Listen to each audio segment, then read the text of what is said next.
Mimi najua tuko na matatizo madogo ya barabara. Kuna barabara nyingi tulikubaliana na nyinyi.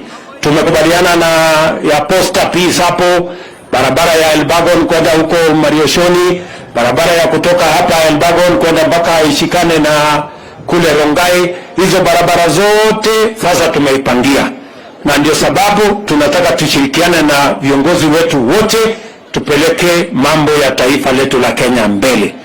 Mimi najua mlielezwa ya kwamba na wale watu wa fitina mingi, ile watu ya kitendawili ya fitina, walituambia ya kwamba kutatokea fujo Kenya baada ya uchaguzi. Iko fujo imetokea? Ni matapeli hizi matapeli. Shetani ashindwe asishindwe? Si shetani ashindwe? Si tuko na amani? Mimi nataka niwahakikishie, tutahakikisha ya kwamba kuna amani kila sehemu ya Kenya. Hata wale watu wa jeuri walikuwa wanaiba ng'ombe kule sijui Elgeyo Marakwet, West Pokot, sijui wapi. Hawa watu tumewakomesha. Wale wanajaribu kuiba ng'ombe kidogo hapa kwenu, hawa nitawazamisha. Hakuna mtu ataiba ng'ombe, kila mtu achunge ng'ombe yake. Awachane na ng'ombe ya mtu mwingine. Ama namna gani? Wewe unaenda kuchunga ng'ombe ambayo si yako, kwani wewe unafikiri wewe ni nani?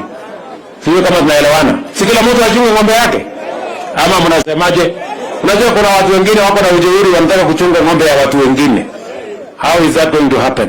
So mimi nawahakikishia kila maneno mnataka tutapanga.